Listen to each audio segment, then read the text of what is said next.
Dublin, 202 km par l'autoroute, où Arlette doit prendre un vol en urgence pour Nice, pour une mission bien triste, l'inhumation de notre belle-fille partie bien jeune. Au revoir Laetitia.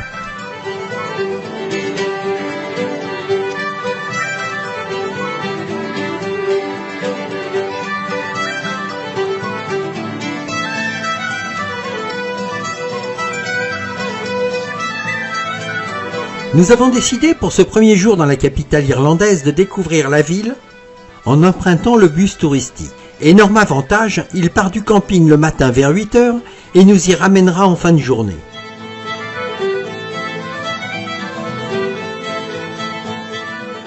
Et comme toutes les capitales, il y a des embouteillages monstres. Ça change du Connemara quand même.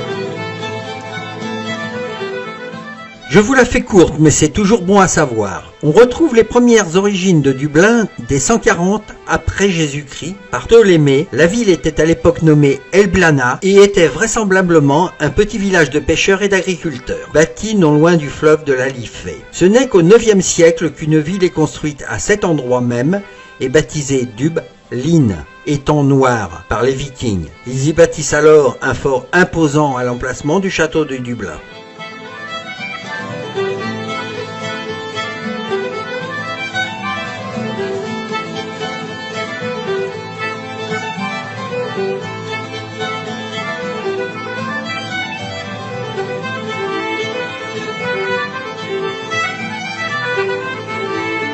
Notre premier arrêt touristique, le Halfpenny Bridge, qui est un des ponts les plus célèbres de Dublin. Il s'agit d'un petit pont blanc en fer forgé. Son côté rétro sort tout droit de 1816, date à laquelle il fut achevé, qui enjambe la Liffey, le fleuve qui traverse la ville de Dublin.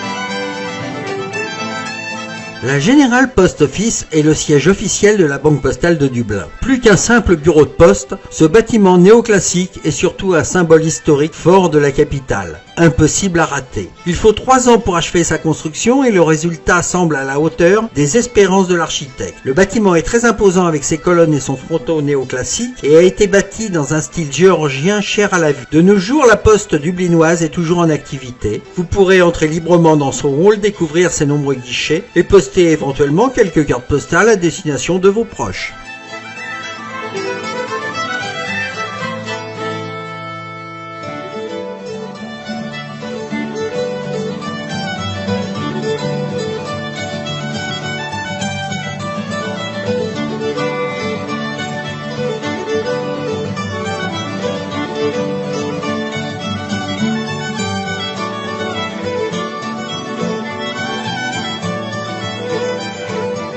Impossible à manquer.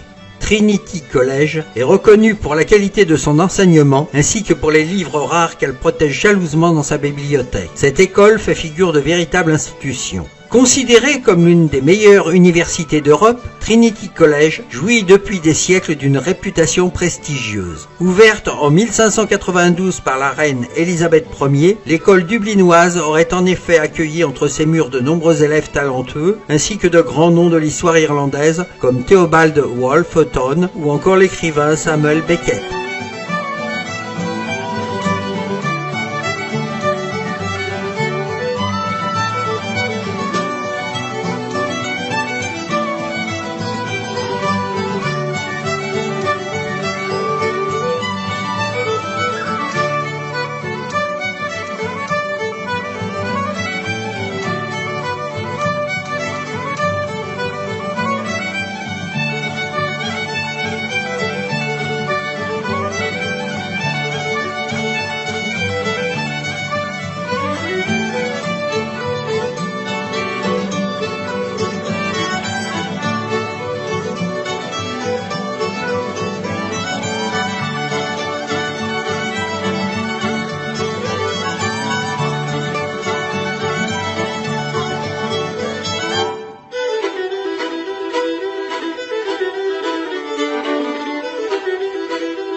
Temple Bar est un des lieux les plus réputés de Dublin. Hautement fréquenté en soirée et le week-end, ce quartier ultra touristique et branché vit surtout la nuit et offre à ses visiteurs un bel aperçu de la vie culturelle dublinoise. Le lieu est clairement sympathique, quoique un peu cher et un peu trop touristique. Quoi qu'il en soit, Temple Bar est un incontournable. C'est le quartier culturel le plus branché de Dublin. D'ailleurs, nous y reviendrons en fin de journée.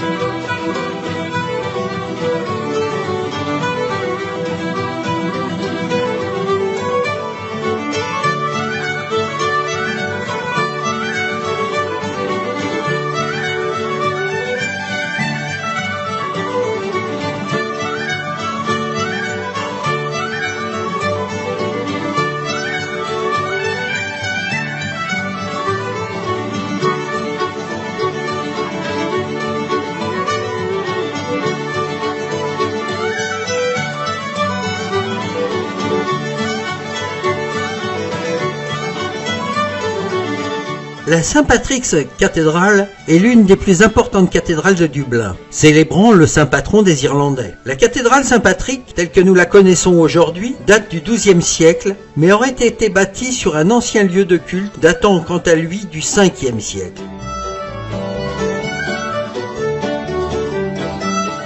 D'après l'histoire irlandaise, ce serait sur cet ancien lieu de culte que saint Patrick aurait baptisé de nombreux fidèles, menant à l'évangélisation progressive de l'Irlande.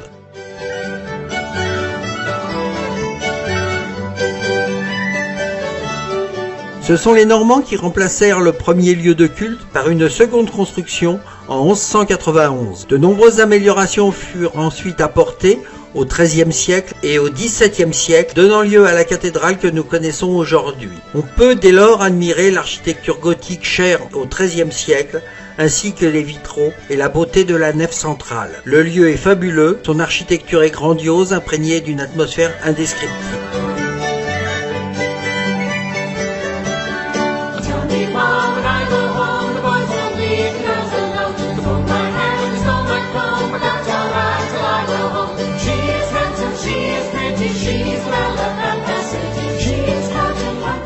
Christ Church Cathedral est construite par les Vikings. La cathédrale a peu à peu évolué pour se tourner vers les influences anglo-normandes et victoriennes. Cette cathédrale fut élevée en 1038 par le roi viking Sihtric Silkenbeard sur les hauteurs surplombant la colonie viking de Wood Quay. En 1562, Christ Church subit un glissement de terrain important, en cause le fait d'avoir été bâti par les fondateurs de la nef dans une tourbière. Des réparations partielles ont été effectuées, mais une grande partie des débris a été tout simplement rasée et un nouveau plancher a été construit par-dessus en 1871. La cathédrale a été rénovée à l'époque victorienne pour en faire la cathédrale que nous connaissons aujourd'hui.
Les Irlandais sont très fiers de leur parc. Vous pensez? 2 fois plus grand que Central Park de New York. Il se compose de lacs, de jardins, de terrains de sport et même d'un zoo. Réputé pour son calme et sa tranquillité, le parc accueille également la maison du président de la République irlandaise ainsi que celle de l'ambassadeur des États-Unis. De somptueuses demeures qui sont malgré tout légèrement isolées pour éviter trop de proximité avec les promeneurs.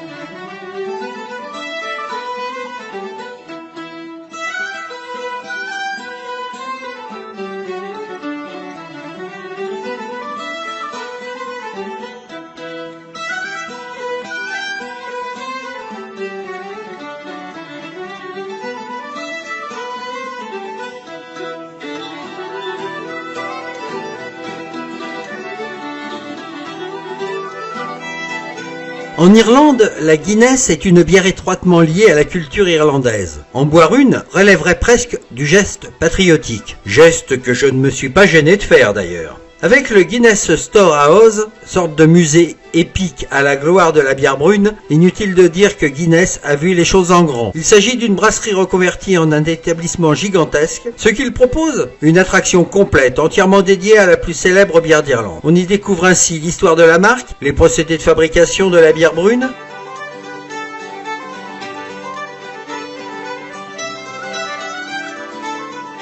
mais au prix où ils font payer la visite, ils ne vont pas faire faillite, même en offrant une pinte à la fin.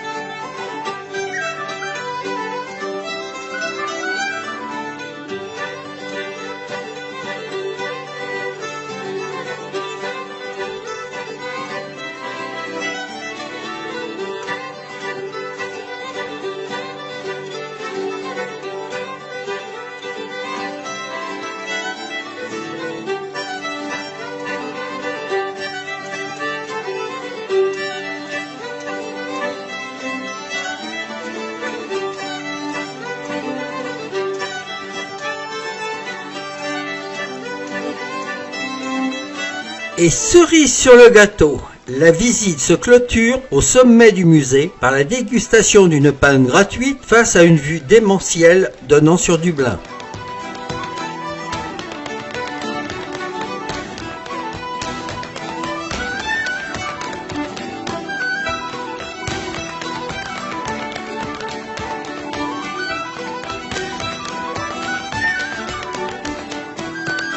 À Dublin, quoi de plus naturel que d'aller à l'église pour casser la croûte le midi, le soir aussi d'ailleurs. Si vous aimez la cuisine gastronomique, ou du moins très bonne, même très simple parfois, et les lieux insolites, alors nous vous conseillons le célèbre restaurant The Church. Ce dernier mérite bien son nom, car son resto est installé au sein même d'une ancienne église. Le cadre est magnifique, la cuisine savoureuse, les serveurs sympathiques.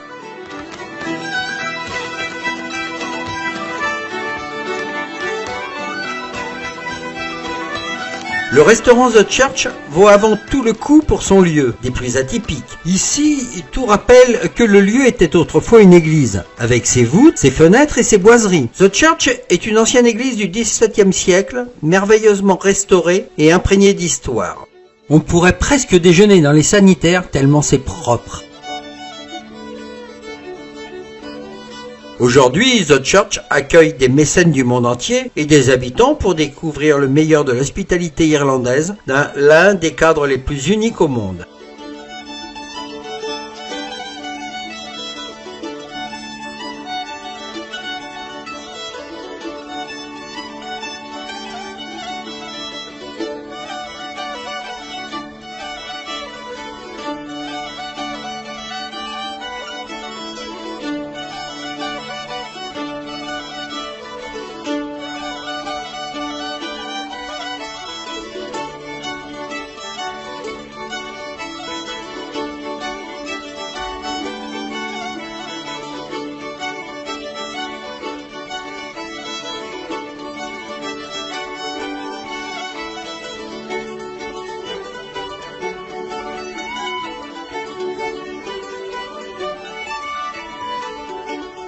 Le Brazen Head serait le plus vieil Irish pub encore en activité en Irlande. Il aurait été créé en 1198 et aurait réussi à perdurer jusqu'à nos jours. Certes, le pub ne ressemble plus du tout à ce qu'il était à l'époque, mais les lieux ont été occupés au XIIe siècle jusqu'à aujourd'hui, dans un seul but, servir de la bière.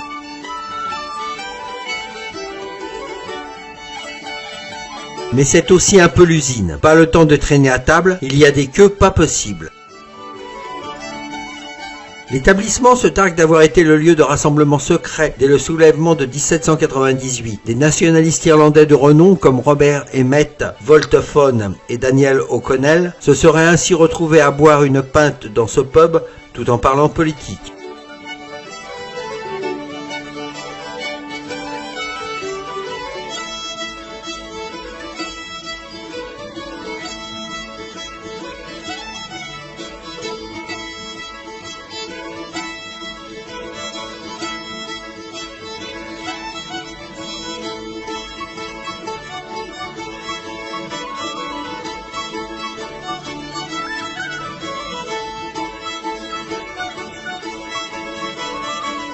Quoi de mieux pour finir la soirée et notre séjour à Dublin que de passer un moment à Temple Bar.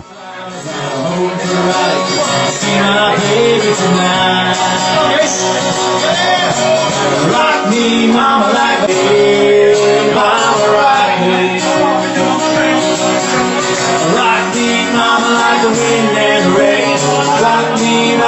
a sound train.